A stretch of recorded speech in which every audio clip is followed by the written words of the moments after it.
Hi friends, నేను సారా, మీరు చూస్తున్న తెలుగు పీసీ వరల్డ్. ఫ్రెండ్స్, ఈ వీడియోలో నేను అసలు పీసీ బిల్డింగ్కి సంబంధించి బడ్జెట్ గురించి అయితే మాట్లాడతాను. సో ఎప్పుడైనా కానీ మనం ఎలా సెర్చ్ చేయాలి, ఒక పీసీని మనం కొనుక్కునే ముందు మన రిక్వైర్మెంట్స్ ఏంటి, మనం ఎటువంటి పీసీని సెలెక్ట్ చేసుకోవాలి, ఈ విషయాలన్నీ కూడా ఈ వీడియోలో కంప్లీట్గా ఎక్స్ప్లెనేషన్ అయితే ఇస్తాను. వీడియోని ఎండ్ వరకు అయితే చూడండి.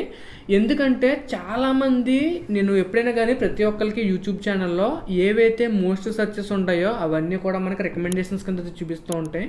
సో నేను కనుక వెళ్ళి యూట్యూబ్ స్టూడియోలో సెర్చ్ చేశాను అనుకోండి, నా ఛానల్కి సంబంధించి ఎక్కువ మంది ఎటువంటి కంటెంట్ని సెర్చ్ చేస్తున్నారనే విషయం నాకైతే తెలుస్తుంది. సో నాకేంటంటే పీసీ బిల్స్ గురించి, ప్రాసెసర్ కంపారిజన్స్ గురించి అయితే ఎక్కువ సెర్చ్ చేస్తూ ఉంటారు. అండ్ బడ్జెట్లో ల్యాప్టాప్స్ గురించి, ఒక 40,000 50,000 రూపాయల ల్యాప్టాప్ ఏముంది, లేకపోతే ఒక 50,000 ఎడిటింగ్ పీసీ ఎటువంటిది, లేకపోతే ఎటువంటి పీసీ బిల్డ్ చేయొచ్చు, ఎక్కువ శాతం సెర్చెస్ ఇవైతే ఉంటూ ఉంటాయి. అండ్ దాంతోపాటు ఈ ఒక్క సెర్చ్ మాత్రం నాకు చాలా ఎక్కువైతే కనిపిస్తూ ఉంటుంది. బేసిక్గా నేను ఏమనుకున్నానంటే మేబీ ఒక మంత్ ఉంటుందేమో, లేకపోతే 15 days ఉంటుందేమో, తర్వాత చేంజ్ అయిపోతుంది కదా సెర్చ్ అనుకుంటూ ఉండేవాడిని. దాని గురించి చెప్పేసి ఇప్పటివరకు వీడియో అయితే తీయలేదు. బట్ ప్రతి మంత్ ఈ సెర్చ్ అయితే మాత్రం ఉంటుంది. బెస్ట్ పీసీ అండర్ 5,000, లేదా best PC under 10,000, used PC under 10,000, లేకపోతే best second hand PC under 5,000 rupees. So ఇట్లాగా చాలా తక్కువ బడ్జెట్లో చాలామంది పీసీస్ గురించి అయితే సెర్చ్ చేస్తున్నారు. ఎప్పుడైనా కానీ మన బడ్జెట్ని దృష్టిలో పెట్టుకుని పీసీని సెర్చ్ చేయడం తప్పు అయితే కాదు. బట్ ప్రతి ఒక్కరికి కొన్ని రిక్వైర్మెంట్స్ అయితే ఉంటాయి కదా. ఎప్పుడైనా కానీ ఒక కంప్యూటర్ని ఎందుకు కొంటారో, లేదా ల్యాప్టాప్ని ఎందుకు కొనుక్కుంటారో, వాళ్ళు ఏదైతే అవసరం ఉందో అవసరం గురించి కొనుక్కుంటారు. కానీ ఎవరో కూడా బడ్జెట్ గురించి అయితే కొనరు. నాకు 10,000లోనే కంప్యూటర్ కావాలి, లేకపోతే 5,000లోనే కంప్యూటర్ కావాలని సెర్చ్ చేయడం అయితే మాత్రం చాలా పెద్ద తప్పు ఫ్రెండ్స్. అదైతే కరెక్ట్ అయితే కాదు. ఎప్పుడైనా కానీ మీరు ఒక పీసీని కొంటున్నా, యూజర్లు అవ్వచ్చు, కొత్తది అవ్వచ్చు, మీరు ఎలా సెర్చ్ చేయాలంటే మీ యూజేజ్ ఏదైతే ఉందో ఆ యూజేజ్ని బట్టి సెర్చ్ చేయాలి తప్పితే మీ బడ్జెట్ని బట్టి అయితే ఎప్పుడు సెర్చ్ చేయకండి. ఎప్పుడైనా కానీ మీరు బడ్జెట్ని బట్టి సెర్చ్ చేస్తారనుకోండి, మీరు చాలా ప్రాబ్లమ్స్ అయితే ఫేస్ చేస్తారో. మీకు కేవలం పేరుకి మాత్రమే కంప్యూటర్ ఉంటుంది తప్పితే మీ పర్పస్ ఏదైతే ఉందో పర్పస్ కోసం కంప్యూటర్ అయితే యూజ్ అవ్వదు.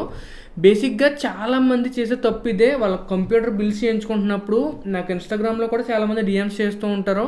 అన్న 15,000లో బెస్ట్ పీసీ కావాలి చేస్తారా, లేకపోతే అన్న బెస్ట్ పీసీ సజెస్ట్ చేయండి 20,000 లోపు, అన్న నా బడ్జెట్ 10,000, ఒక మంచి పీసీ చెప్పండి. ఏంటి బడ్జెట్, ఎప్పుడైనా కానీ ఒక బడ్జెట్ ఉంటుంది, ఆ విషయం నాకు తెలుసు. బట్ కేవలం బడ్జెట్ని బట్టే మీకు మంచి పీసీ వస్తుందని అనుకుంటే మాత్రం అది నేను అసలు ఒప్పుకోను. రకరకాల సిచ్యువేషన్స్ని బట్టి ఒక పీసీ గురించి అయితే మాట్లాడుకుందాం. ఫర్ ఎగ్జాంపుల్, నేను చాలా బేసిక్ పర్పస్ కోసం, లేకపోతే ఇంట్లో ఏదో సరదాగా వాడుకోవడం కోసం ఒక పీసీని తీసుకుంటున్నాను అనుకోండి. లైక్ యూట్యూబ్లో వీడియోస్ చూడడం కోసం కానీ, లేకపోతే ఓటీటీ ప్లాట్ఫామ్స్లో వీడియో చూడడం కోసం కానీ, లేకపోతే బేసిక్ వెబ్ బ్రౌజింగ్ కోసం కానీ, లేకపోతే ఆఫీస్ ఉంటుంది కదా మనకి, లైక్ ఎంఎస్ ఆఫీస్కి సంబంధించిన వర్క్స్ కోసం తీసుకుంటున్నారు అనుకోండి. అటువంటిప్పుడు మీరు ఒక 10,000 to 15,000 లోపు మనం తీసుకుంటే కనుక ఒక 3rd or 4th జనరేషన్ లేదా 6th జనరేషన్ బట్టి యూజర్లో కానీ కొత్తవి కానీ మనకు అటు ఇటుగా పర్వాలేదు పీసెస్ వస్తాయి. అది మనం పెట్టే బడ్జెట్ని బట్టి ఒకవేళ 20,000 దాకా పెట్టుకున్నట్లయితే ఒక మంచి డీసెంట్ పీసీని అయితే బిల్డ్ చేయించుకునే ఛాన్స్ అయితే ఉంటుంది, కొంచెం కాంప్రమైజ్ చేసుకున్నట్లయితే. అదే మీరు 20,000కి నన్ను ఎడిటింగ్ కోసం ఒక బిల్డ్ చేయమని అడిగారు అనుకోండి, ఆ ఎడిటింగ్ కోసం 20,000లో పీసీ బిల్డ్ అనేది దాదాపు అసాధ్యం, అసలు కుదిరే పని అయితే కాదు. ఎందుకంటే ఎడిటింగ్ కోసం మీకు పీసీ బిల్డ్ చేయాలంటే ఆ ప్రాసెసర్లో అట్లీస్ట్ 4 ప్రాసెసింగ్ కోర్స్ ఉండాలి. అండ్ దాంతోపాటు అట్లీస్ట్ ఒక GTX సిరీస్ గ్రాఫిక్ కార్డ్ అయితే ఉండాలి. సో బేస్ లైన్లో వీడియో ఎడిటింగ్ కోసం ఒక పీసీని బిల్డ్ చేయాలంటే నాకు ఒక 35,000 నుంచి 40,000 రూపాయలు తక్కువ అయితే అవుతుంది. అదే ఫోటోషాప్ కోసం బిల్డ్ చేయాలంటే ఒక 25,000 నుంచి 30,000 రూపీస్ మధ్యలో అయితే అవుతుంది. ఎప్పుడైనా కానీ మీ పర్పస్ ఏంటో కరెక్ట్గా చెప్పకుండా ఒక పీసీని అతను బిల్డ్ చేయమంటాం, లేకపోతే ఒక పీసీ గురించి అడగడం అనేది కరెక్ట్ అయితే కాదు. మోస్ట్ ఆఫ్ ది పీపుల్, ప్రతి ఒక్కళ్ళు కూడా ఇదే మిస్టేక్ అయితే చేస్తున్నారో. వాళ్ళు ఏదో ఒక 15,000 రూపాయలు ఒక పీసీ షాప్ దగ్గరికి వెళ్ళి పీసీ కావాలంటారు, లేకపోతే ఒక 25,000 రూపాయలు ఒక పీసీ షాప్కి వెళ్ళి పీసీ కావాలంటారు. అతను 25,000 రూపీస్కి మీరు ఇచ్చిన బడ్జెట్లో ఒక పీసీని బిల్డ్ చేసి ఇచ్చేస్తారు తప్పితే ఆ పీసీ కొన్న తర్వాత చాలామందికి నచ్చదు. అదేంటి, నేను అంత డబ్బులు పెట్టి కొత్త పీసీ కొన్నాను కదా, వీడియో ఎడిటింగ్లో ఏంటిది ఇంతలా ల్యాగ్ అవుతుంది, లేకపోతే ఫోటోషాప్లో కొన్ని ఫిల్టర్స్ అప్లై అవ్వట్లేదు ఏంటి, లేకపోతే పర్ఫార్మెన్స్ ఏంటి ఇంత ల్యాగీగా ఉంది. సో ఇట్లాగా చాలామంది ఇష్యూస్ని అయితే ఫేస్ చేస్తూ ఉంటారు. ఎప్పుడైనా కానీ ఈ విషయాన్ని మాత్రం మర్చిపోకండి. మీ బడ్జెట్ అనేది ఎంత ఇంపార్టెంటో దానితో పాటు మీరు ఏ పర్పస్ కోసం తీసుకుంటున్నారో పీసీ, ఆ పర్పస్ కోసం తగిన బడ్జెట్ మీరు పెట్టుకుంటున్నారా లేదనేది కూడా చాలా ఇంపార్టెంట్ రోల్ అయితే ప్లే చేస్తుంది. మీరు బడ్జెట్ 25,000 అని చెప్పేసి ఒక 4K రేటింగ్ పీసీ బిల్ని 25,000 చేయమంటే ఎవరూ చేయలేరు, అది దాదాపు అసాధ్యం. కాబట్టి వాళ్ళు ఏం చేస్తారంటే ఏదైతే 25,000 రూపాయల్లో మీకు కాంపోనెంట్స్ ఉంటాయో ఆ 25,000 రూపీస్ కాంపోనెంట్స్ ఏవైతే ఉంటాయో అవి ఇన్స్టాల్ చేసి ఇచ్చేస్తారో ఆ 25,000 రూపీస్లో వచ్చిన పీసీ బిల్డ్ మీకు వీడియో ఎడిటింగ్ 4K అవ్వచ్చు లేదా 1080p అవ్వచ్చు, మీ పర్పస్ ఏదైతే ఉందో ఆ పర్పస్కి సరిగ్గా సర్వ్ చేయలేదు. అటువంటిప్పుడు వాళ్ళు మళ్ళీ ఏం చేస్తారంటే ఆ 25,000 రూపాయల పీసీని సెల్ చేసేసి మళ్ళీ ఇంకొక 60,000 70,000 పెట్టుకుని మళ్ళీ ఇంకొక పీసీని అయితే బిల్డ్ చేయించుకుంటారు. కాబట్టి ఎప్పుడైనా కానీ మీ బడ్జెట్ అనేది మీ పీసీ బిల్డ్కి లిమిటేషన్ కింద పెట్టుకోకండి. మీరు జస్ట్ సజెషన్స్ అడగండి ఏదైనా ఒక పీసీ స్టోర్కి వెళ్ళినప్పుడు. సో భయ్యా ఇది నా పర్పస్, నా దగ్గర బడ్జెట్ ఒక 30,000 ఉంది. సో 30,000లో నేను ఒక 1080p వీడియో ఎడిటింగ్ కోసం పీసీ బిల్డ్ చేయించుకుందాం అనుకుంటున్నాను. 1080pలో కూడా నేను కలర్ కరెక్షన్స్ చేస్తాను, నేను ఒక 30 to 40 minutes వీడియోస్ డీల్ చేస్తాను. అంటే టైం లైన్లో మనకి ఒక 30 minutes కానీ 40 minutes కానీ వీడియో అయితే ఉంటుంది. సో ఇట్లాగా మీకు ఏదైతే రిక్వైర్మెంట్ ఉందో ఆ రిక్వైర్మెంట్ని ఎవరి దగ్గర అయితే పీసీ బిల్డ్ చేయించుకుంటున్నారో వాళ్ళ దగ్గరికి వెళ్ళి మీరు పర్ఫెక్ట్గా చెప్పారనుకోండి, అటువంటప్పుడు వాళ్ళు ఒక సజెషన్ మీకైతే ఇస్తారో. ఫర్ ఎగ్జాంపుల్ మీరు 1 hour కానీ లేదా 1.5 hours కానీ వీడియోతో డీల్ చేస్తున్నారనుకోండి, అటువంటప్పుడు మీకు ర్యామ్ అనేది కొంతవరకు ఇంపార్టెంట్ రోల్ ప్లే చేస్తుంది. అంతేకాకుండా ప్రాసెసర్ గ్రాఫిక్ కార్డ్ కూడా మీకు పవర్ఫుల్గా అయితే ఉండాల్సి ఉంటుంది. సో మీ యొక్క రిక్వైర్మెంట్స్ అన్నీ మీరు కంప్లీట్గా క్లియర్గా ఎక్స్ప్లెయిన్ చేసినట్లయితే అతను ఒక కోట్లో మీకు ఒక పీసీ బిల్ చెప్తాడు. లైక్ ఒక 50,000 అనో లేకపోతే 55,000 అనో, మీరు ఒక 60,000 పెట్టుకోండి కొంచెం పీసీ బాగుంటుంది అని చెప్పేసి కోట్ని అతను అయితే ఇస్తారో అప్పుడు మీరు మాట్లాడాలి. ఓకే అన్న మీరు 50-60,000 అంటున్నారు కదా, సో 50-60,000 నా బడ్జెట్ కాదు, సో అంత బడ్జెట్ పెట్టుకునేంత కెపాసిటీ నా దగ్గర అయితే లేదు, నాకు మీరు ఒక హెల్ప్ చేయండి, నాకు కొద్దిగా కొన్ని కాంపోనెంట్స్ డౌన్గ్రేడ్ చేసి ఫ్యూచర్లో అప్గ్రేడ్ చేసుకుని వీలుండేటట్టు, నాకు కొంచెం డబ్బులు కూడా ఇప్పుడు కలిసి వచ్చేటట్టు, నాకు ఏదైనా కొంచెం కోర్టులో చేంజెస్ చేసి ఇవ్వండి అంటే అతను 65,000 రూపీస్ ఇచ్చిన పీసీనో లేదా 60,000 ఇచ్చిన పీసీనో 45,000కో 50,000కో కొంచెం చేంజెస్ చేసి అయితే ఇస్తారు. అంతేగాని నాకు 30,000లోనే పీసీ కావాలి 4K రేటింగ్ కావాలంటే అది దాదాపుగా అసాధ్యం అనమాట. సో కుదిరే పని అయితే కాదు.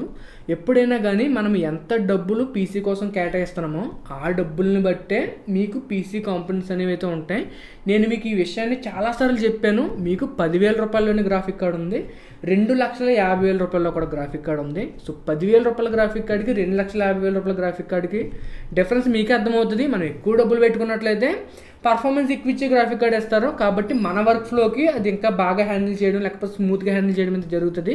అలా కాకుండా మనకి తక్కువ బడ్జెట్లో గ్రాఫిక్ కార్డ్ తీసుకున్నాం అనుకోండి, అది ఒకవేళ మన వర్క్ లోడ్ అనేది బాగా పవర్ఫుల్ అయ్యి ఉండి మన దగ్గర వర్క్కి తగినట్టుగా కాకుండా కొద్దిగా లో ఎండ్ గ్రాఫిక్ కార్డ్ తీసుకున్నాం అనుకోండి, అప్పుడు మనం ఏదైతే పని చేస్తున్నామో ఆ పనిని కంప్లీట్గా సపోర్ట్ చేయకపోవడం కానీ, లేకపోతే మనం చేసే పని ఒక 10 నిమిషాలు అవ్వాల్సిన పని 20 నిమిషాలు పట్టేలా చేయడం కానీ ఇటువంటివి అయితే ఫేస్ చేస్తూ ఉంటారు. బేసిక్గా ఎప్పుడైనా కానీ ఒక ఓపెన్ డిస్కషన్ అయితే చేయండి. నా పర్పస్ ఇది, నా బడ్జెట్ ఇది, లేకపోతే ఇవన్నీ నేను చేసే పనులు, ఆ పనులకి తగినట్టుగా నాకు పీసీ బిల్ చెప్పండి, లేకపోతే పీసీ బిల్ కాంపోనెంట్స్ ఇవ్వండి అంటే వాళ్ళు మీకు మంచి సజెషన్స్ ఇస్తారు. తప్పితే నాకు 20,000 బడ్జెట్ ఉంది 20,000 పీసీ కావాలి, లేదా నాకు 30,000 బడ్జెట్ ఉంది 30,000 పీసీ చేసి ఇవ్వండి. సో ఎట్లా అడిగారంటే మాత్రం మీరు ఏదైతే పర్పస్ కోసం మీ పీసీ కొనుక్కుంటున్నారో మీకు తగినట్టుగా పీసీ అనేది బిల్డ్ చేయించుకోవడం దాదాపు అసాధ్యం అనమాట. సో బేసిక్గా ఒక పీసీ బిల్డ్ అన్నప్పుడు కేవలం ఒక లైక్ ఏంటంటే ఒక బడ్జెట్తో అయితే అయిపోదు. ఫర్ ఎగ్జాంపుల్ మీరు చూసుకున్నారనుకోండి, కొంతమందికి అప్గ్రేడబిలిటీ అనేది కూడా చాలా ఇంపార్టెంట్ రోల్ అయితే ప్లే చేస్తుంది. ఫర్ ఎగ్జాంపుల్ మీకు ప్రజెంట్ తక్కువ బడ్జెట్లో ఒక పీసీ బిల్డ్ చేయించుకుంటున్నారు అనుకోండి, ఒక 50,000 60,000లో పీసీ బిల్డ్ చేయించుకుని ఆ పీసీ బిల్డ్ కూడా ఒక 1080p వీడియో ఎడిటింగ్ కోసం చేసుకుందాం అనుకుంటున్నాం. అదే మనం ఫ్యూచర్లో అతను బిజినెస్ డెవలప్ అయిన తర్వాత 1080p కాకుండా 4K ఇంకా మనకి 6K 5K వంటివి కూడా ఎడిటింగ్ చేస్తారనుకోండి. అటువంటిప్పుడు వాళ్ళు ఏం చేస్తారంటే మీకు ఫ్యూచర్లో అప్గ్రేడ్ అయ్యే ఛాన్స్ ఉన్న మదర్ బోర్డ్స్ని, ఫ్యూచర్లో అప్గ్రేడ్ చేసుకునే ఛాన్స్ ఉన్న కాంపోనెంట్స్ని సెలెక్ట్ చేసి ప్రజెంట్ పీసీ బిల్డ్ అయితే ఇస్తారు. సో ఇనీషియల్గా మీకు డబ్బులు సేవ్ చేయడం కోసం Ryzen 7 సిరీస్ ప్రాసెసర్ తీసుకోకుండా Ryzen 5 సిరీస్ ప్రాసెసర్ తీసుకుంటారు. తీసుకుని మదర్ బోర్డ్ ఏదైతే ఉందో మదర్ బోర్డ్ మంచిది తీసుకుంటారో, కాబట్టి మీకు ఒక 10,000 సేవ్ అయిన డబ్బులు మదర్ బోర్డ్ కోసం అయితే స్పెండ్ చేస్తారో. కాబట్టి ఆ ఫ్యూచర్లో మీరు ఏదైతే అప్గ్రేడ్ చేసుకుంటున్నారో అప్పుడు మీరు ఓన్లీ ప్రాసెసర్ అప్గ్రేడ్ చేసుకుంటే సరిపోతుంది. మదర్ బోర్డ్కి మనం ఎటువంటి డబ్బులు అప్గ్రేడ్ కోసం పెట్టాల్సిన అవసరం అయితే ఉండదు. సేమ్ అలాగే గ్రాఫిక్ కార్డ్ అవ్వచ్చు, SMBS అవ్వచ్చు, ఇలా మనకి ఫ్యూచర్లో ఉండే అవసరాలను బట్టి కూడా డిజైన్స్ అయితే చేస్తూ ఉంటారు. ఎప్పుడైనా కానీ ఒక పీసీ బిల్డ్ అనేది చాలా కాంప్లికేటెడ్ అంటే తెలిసిన వాళ్ళకైతే తేలికే, బట్ ఎవరైనా కొత్తగా నేర్చుకుంటున్నారు అన్నప్పుడు వాళ్ళకి ఏదైతే అవసరాలు ఉంటాయో ఆ అవసరాలన్నింటిని బట్టి ఒక పీసీని డిజైన్ చేయాలి తప్పితే ఏదో మనం బడ్జెట్ ఒకటి చెప్పేసినంత మాత్రాన మంచి పీసీ డిజైన్ అయిపోతుంది అని అనుకుంటే మాత్రం అది చాలా తప్పు అనమాట. ఒకవేళ మీకు ఏదైనా డౌట్స్ కానీ కన్ఫ్యూజన్స్ కానీ ఉంటే ఖచ్చితంగా కామెంట్ సెక్షన్లో అయితే అడగండి. అండ్ మీ ఒపీనియన్ కూడా నాకు కింద కామెంట్ సెక్షన్లో అయితే చెప్పండి. ఎందుకంటే ఈ ఛానల్ని నేను స్టార్ట్ చేయడానికి గల మెయిన్ కారణం అదే. తెలుగుకి సంబంధించి కంప్యూటర్కి సంబంధించిన కమ్యూనిటీని బిల్డ్ చేయాలనేది నా గోల్ అనమాట. సో ఎప్పుడైనా కానీ మీరు సపోర్ట్ చేసి సబ్స్క్రైబ్ చేసుకున్నట్లయితే మనం ఏదైతే గోల్ పెట్టుకున్నామో దాన్ని అయితే అచీవ్ అవ్వగలుగుతాం. సో ఇది ఫ్రెండ్స్, ఈరోజు వీడియో అయితే మీకు నచ్చింది అనుకున్నాను. నచ్చితే కనుక లైక్ చేయండి, షేర్ చేయండి, సబ్స్క్రైబ్ చేసుకోండి. నేను Sairam, signing off guys, bye.